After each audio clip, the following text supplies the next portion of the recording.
When you have bars in the sky, onboard showers and award-winning in-flight entertainment, it's no surprise that Emirates was recently named the best airline in the world. We fly you to over 140 destinations, and with partners across the globe, we connect you to another 1,700 cities across 6 continents. So when we say we're also the largest international airline, what we really mean is, if you're going there, so are we. Book now on Emirates.com. Fly Emirates. Fly better.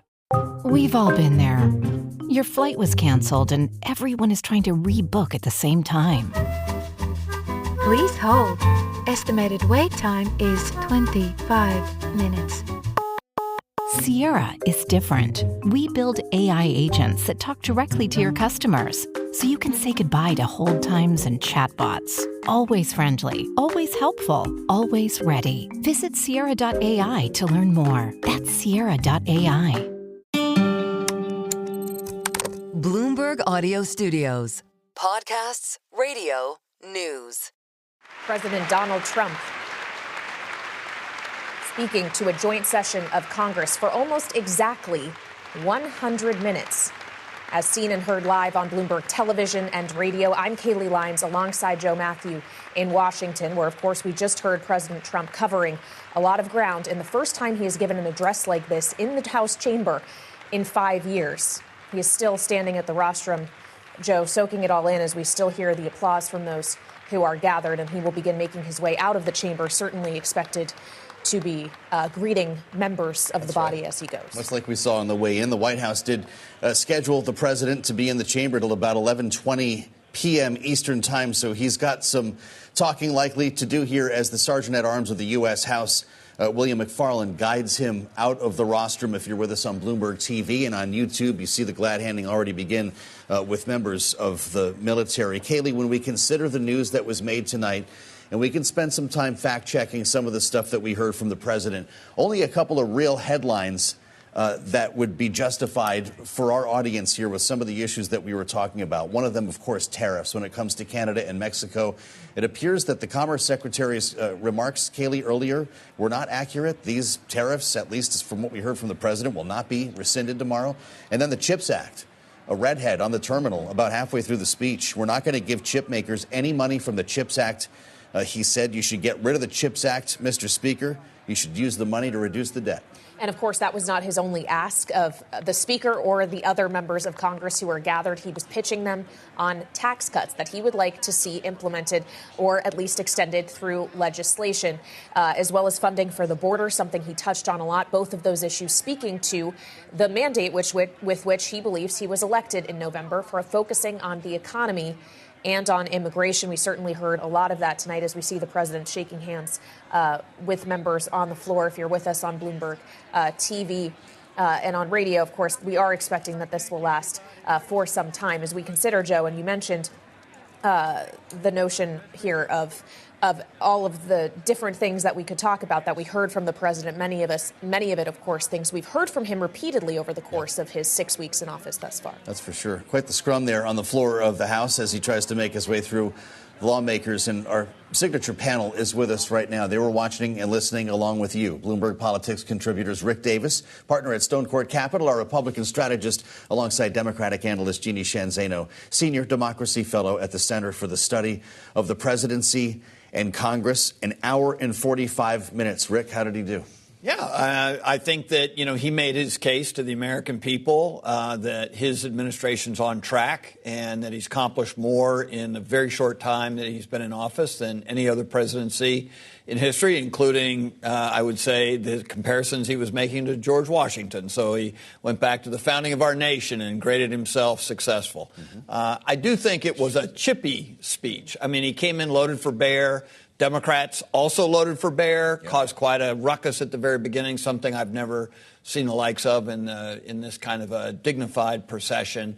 And so it'll be interesting to see how much is reported on the inside the hall activity, protests, things that were going on that I think took a little bit from the chamber tonight. But he got through it all, and I think, he will look at this as a successful night in his administration. Well, Jeannie, what Rick, of course, is alluding to is just 3 minutes into the president's remarks, Congressman Al Green, the Democrat from Texas, yelling and raising his cane, saying you have no mandate to cut Medicaid. He was actually escorted out of the chamber, removed from the chamber by the sergeant at arms. That was not the only time we saw Democrats interject. There was also chants of lie when the president was talking specifically about the efforts of DOJ, that they're finding hundreds of billions of dollars in fraud, citing what he said are different age groups that are receiving Social Security checks well into the hundreds. Obviously, that is not factually accurate. Those people may still be on the rolls, but that doesn't mean that they're receiving benefits. But what did you make of the response he was able to elicit at times from the other side of the aisle? Well, it is not what the Democratic leadership wanted, and they were very, very clear about that. Al Green, I think, was the first, and then there were many. We even saw Rashida Tlaib. She was responding in real time with a whiteboard. I've never seen anything like that. But the reality is that by the time the speech ended, many Democrats had already left the floor out of protest. And the president engaged with them. We heard him use an unfortunate term to refer to the senator from Massachusetts, Elizabeth Warren. And so it was a very, very contentious speech. And I think it speaks to how divided the American public is. And that is something we have seen. Anybody who thought the president was going to come in tonight and speak to all Americans was wrong. As Rick mentioned, he came in and one of the first things he said is he compared himself to our amazing founders and said he is a better president than even George Washington. And that, of course, elicited groans and boos from Democrats. So this is a president who is doubling down, as he always has, on his base.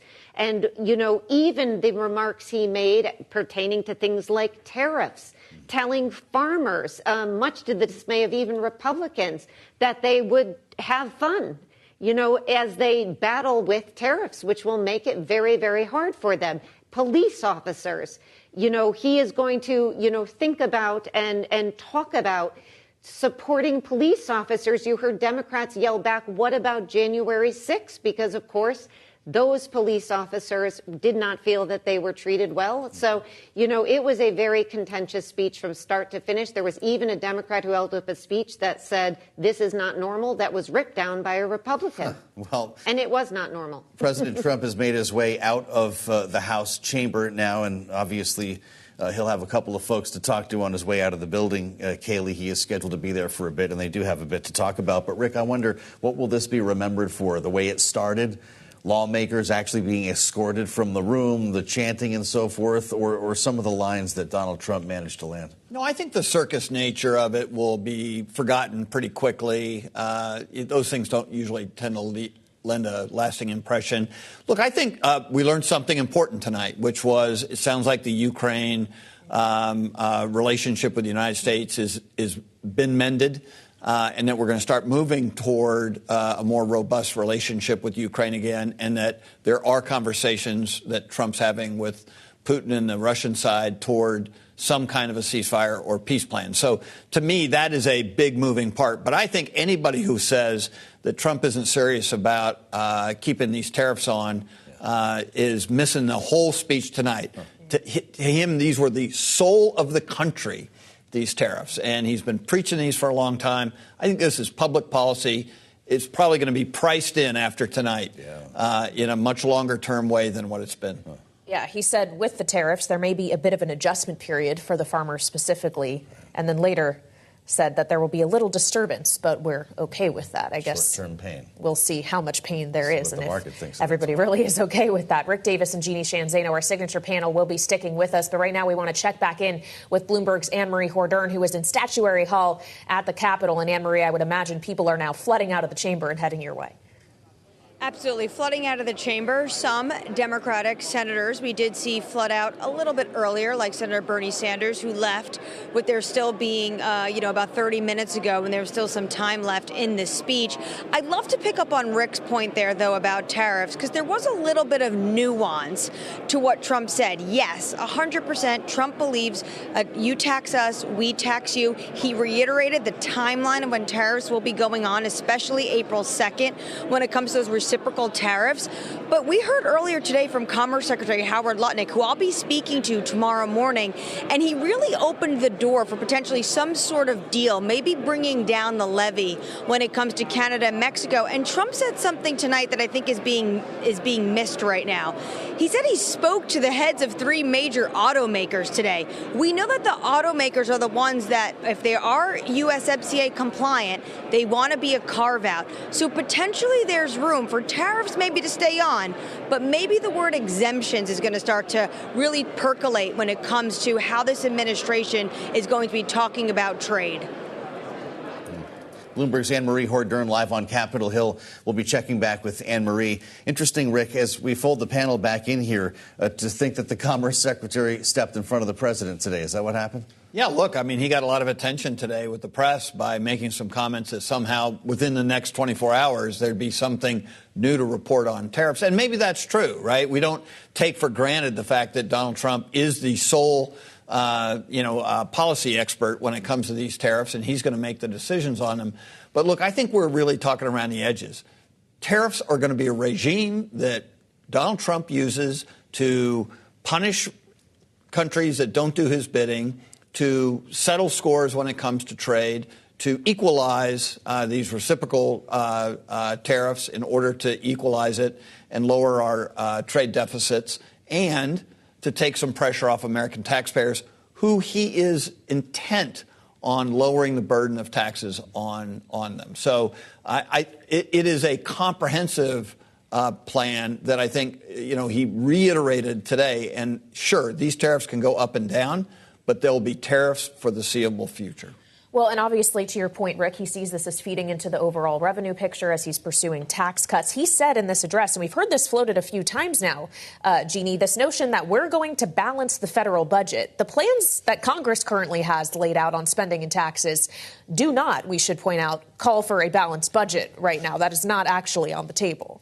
That is not on the table. Of course, we know Donald Trump added a lot to the debt in his first term, and with all the promises he's making about tax cuts, coupled with where we are at $36 trillion in debt, you're hard to imagine that they are going to get anywhere close to that. When you have bars in the sky, onboard showers and award-winning in-flight entertainment, it's no surprise that Emirates was recently named the best airline in the world. We fly you to over 140 destinations, and with partners across the globe, we connect you to another 1,700 cities across 6 continents. So when we say we're also the largest international airline, what we really mean is, if you're going there, so are we. Book now on Emirates.com. Fly Emirates. Fly better. This is an ad by BetterHelp. Think about your mentors and idols, the people who inspire you most. While it may look like they have all the answers, they don't. But they do know when to ask questions and seek the support they need. In a world that glorifies hyper-independence, it's easy to forget that we're all better with a support system behind us. Therapy is a great way to invest in yourself and find a consistent source of support in your life, so you can break free from the outdated belief that seeking help is a sign of weakness. BetterHelp has experienced therapists ready to help you with challenges ranging from anxiety and depression to relationships to stress.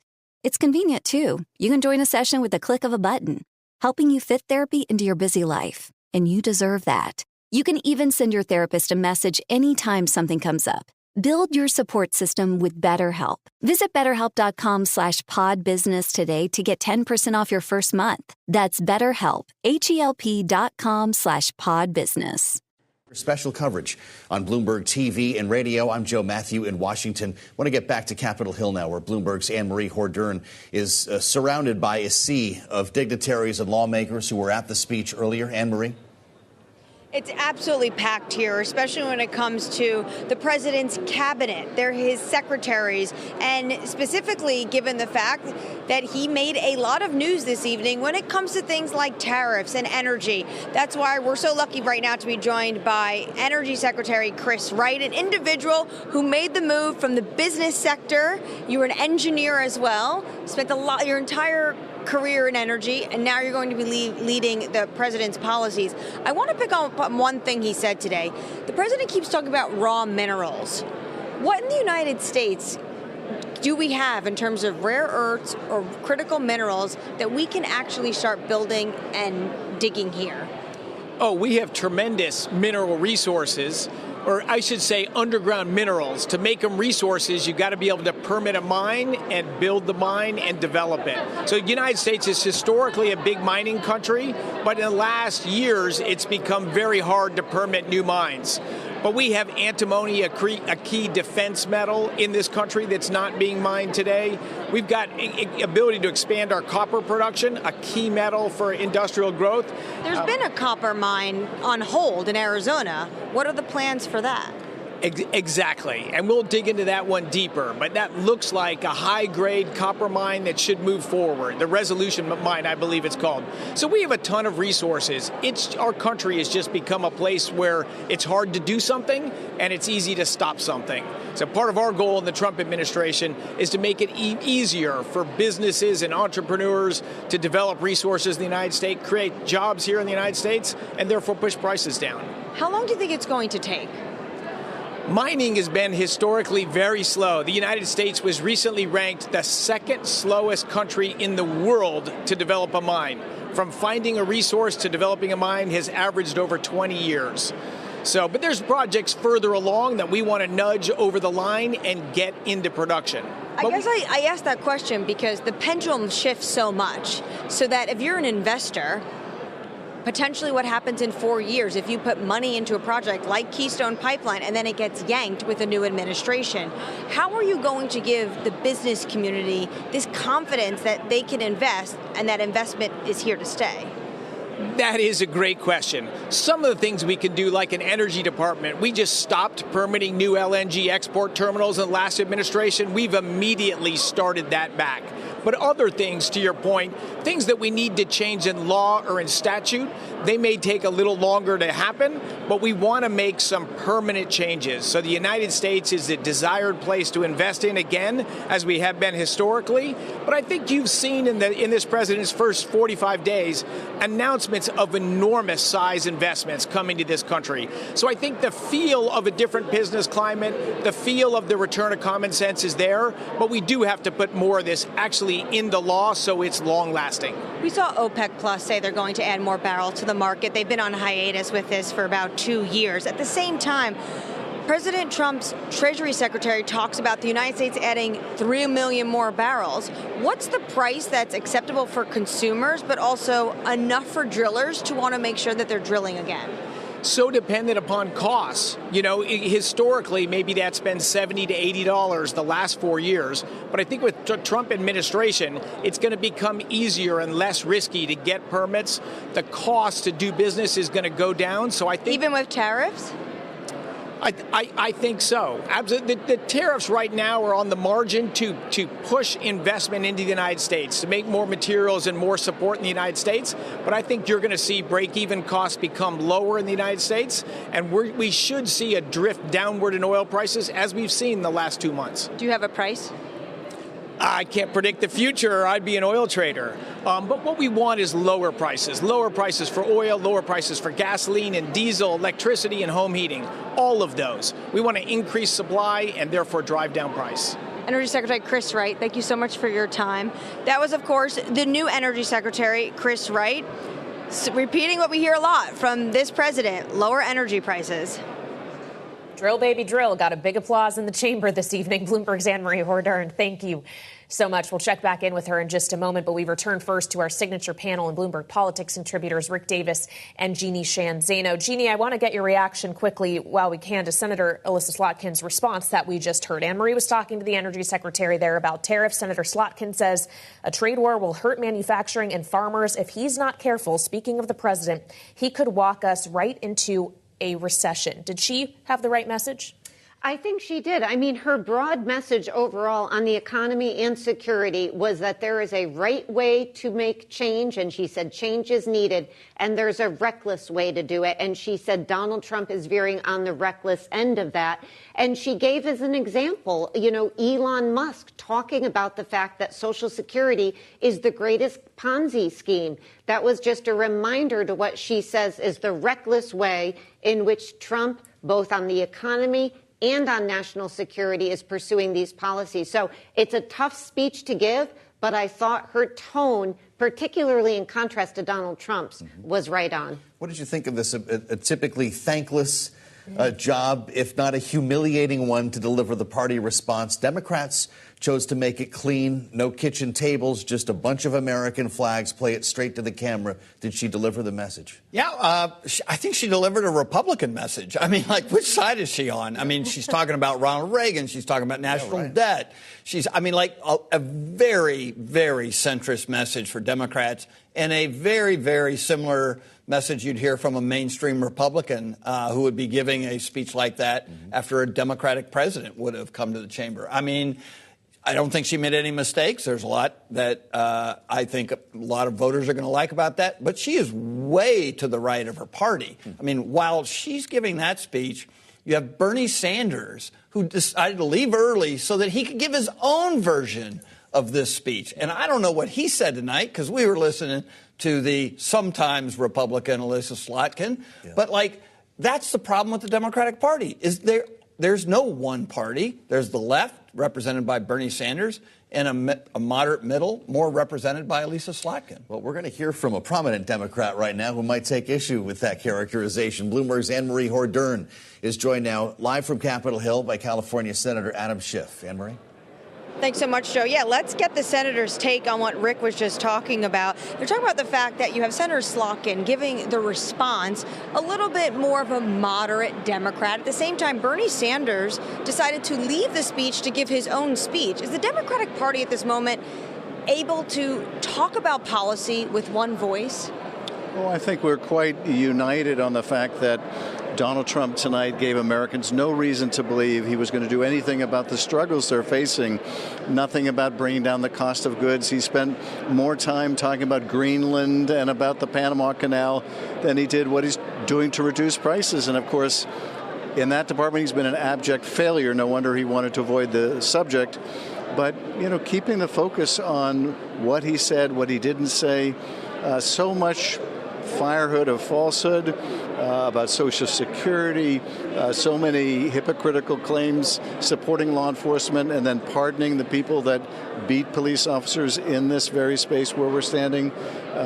There was a lot to analyze in the president's speech, and none of it particularly good. Is there something that you think you can work with your Republican colleagues on the rest of the year? Well, it really depends on whether they're willing to stand up to this president. I would love to work with my Republican colleagues on supporting Ukraine, something that the vast majority of them believe, that we shouldn't be essentially catering to the Kremlin dictator. But you heard none of that in the speech tonight. No willingness to stand up to Putin. I would love to work on providing continued support for Ukraine. I'd love to work with my Republican colleagues on bringing down the cost of things. That is not the president's priority, though, and at this point, they are still in lockstep with him, as destructive as that march is. Senator Adam Schiff, thank you so much for your time this evening. Thank you. Joe Cayley, of course, the senator from California, thinks the party can unite on just making sure they're targeting what they don't like, the criticisms they see when it comes to things like this evening, when you have Trump speaking on the chamber's floor. Absolutely. With Ukraine among the topics we heard the president speaking about. Anne-Marie, thank you so much. And on the note of Ukraine, we turn back to Rick Davis and Jeannie Shanzano. Rick, it is notable the president once again was talking about the money the U.S. has spent toward Ukraine, actually inflating it. He says it's $350 billion. The actual amount appropriated by Congress is $183 billion. And all of that even went directly to Ukraine. But when we consider that there were lawmakers, including the Speaker of the House, who was behind him for the duration of this address, who were supportive of passing that aid, do you sense here that there could be a U.S. shift back toward Ukraine, given some of the other remarks President Trump made about how he was happy to receive that letter from Zelensky today? Yeah, look, I mean, I think we're in a period of time where the Republican Party is singularly defined by Donald Trump. So if Donald Trump says that extra support to Ukraine would help give him a card to play with Vladimir Putin to get him to the peace table, they'll do that. If he says cut off aid like he did yesterday and suspend military assistance, they're going to say OK with us. So I think what we saw tonight was a president completely in command of his party. They stood up every time he finished a sentence and applauded. This is a party that he will dictate terms of their legislative agenda and the national agenda, and they will pull that rope anywhere he tells them to go. So I think, yes, I mean, I think that as long as Donald Trump has it in his mind that additional support to Ukraine strengthen his hands to get peace, he made it totally clear he wants to stop the bloodshed on the border between Ukraine and Russia, and Ukraine will either benefit from that or pay a price. Let's bring our audience right back to Capitol Hill now live. Bloomberg's Anne-Marie Hordern has another member of the Trump administration standing by. Anne-Marie? That's right. A new Secretary for Housing and Urban Development, Scott Turner. Thank you so much for joining us this evening. So the president outlined his agenda and a lot of his policies, but you're a brand new secretary. What are you hoping to achieve? Well, you know, tonight was really a fantastic time and a powerful time in President Trump outlining the America First agenda. And as the Secretary of HUD, you know, we also have an America First agenda to serve the American people. At HUD, we serve the most vulnerable citizens in our country. And as far as priorities, you know, we have a housing affordability crisis in our country. And so we want to bring up the supply and decrease the costs, either by regulatory reform, by public-private partnerships. A couple weeks ago, we took down the AFFH rule, which was really a social engineering of neighborhoods. And so we want to bring back local control, decrease the costs, working with localities, bring federal costs down. And so homelessness in our nation, you know, went up 18%. Doesn't so much of this have to do with where mortgage rates are right now? And that's pretty much out of your control. Do you see the housing market being able to move if mortgage rates are not coming down? Well, you know, since President Trump came in, you know, mortgage rates have been coming down every week. And that's a big problem. And, you know, in America, people can't afford to buy houses because inflation is up, mortgage rates are up, the cost is up. And so we want to bring the cost down and increase the supply. And so President Trump on the first day signed an executive order, you know, to restore housing affordability and decrease the cost for every American in our country. We do know that the Biden administration had a goal of making sure individuals, especially in rural areas, were able to access the internet through broadband. Now we're seeing a lot of reports that potentially they want to do away with that, but have individuals access Starlink. Do you think Elon Musk's Starlink should be used? I imagine this would come under your purview. Well, actually, you know, HUD is housing. And as you know, when the hurricane hit North Carolina, Elon and Starlink were some of the first to restore their internet for people there in North Carolina. It really saved a lot of people's lives and families. And so we are hopeful, you know, that we can get more broadband and Starlink out to our rural families. And yes, you know, with housing, we also need housing in rural areas, workforce and affordable housing. And so working together with the other agencies, with our DOGE task force, with the president and the White House, we will restore and bring in housing to rural, urban, and tribal communities in our country. Housing is it was a big issue for this election. Secretary, thank you so much for your time this evening. Of course, that was new Secretary of Housing and Urban Development, Scott Turner there. His key focus, as you might expect, housing. No surprise there. Bloomberg's Anne-Marie Hordern in Statuary Hall. Thank you so much. Rick Davis and Jeannie Shanzane are our signature political panel still with us. Jeannie, we did hear a bit about mortgage rates from the president today. He suggested that he's going to bring them down, or they will bring them down. That was one element of his economic messaging. But when you think about the speech in totality, all 100 minutes of it, was there enough of that in there for the American voter, given what we've seen suggested in polling leading up to this? You know, I don't think there was. I mean, I think the president really missed an opportunity tonight, and that opportunity was to speak to the American public about what they are experiencing as they go to the grocery store. You know, this is a man who, 24 hours ago, put in place enormous tariffs, which will have impacts directly on the American public. And he didn't take the opportunity tonight to explain to them why they would be feeling this pain. In fact, he told farmers who are going to be feeling it to have some fun. And so it is that kind of message that just falls flat. And that's why, as you juxtapose that to what the senator from Michigan was talking about, she is 100% right, that there is a way to achieve change. She won in the same state Donald Trump did. There's a way to do things responsibly, and there's a recklessness. And he has been reckless with the economy so far, and he's been reckless with security. How's this going to feel tomorrow, Rick? Everyone has a chance to sleep on it. We get a bunch of analysis, wake up to morning columns. Then we're going to look at futures when they open, reflecting on what you said earlier about the heart of this speech tonight being tariffs.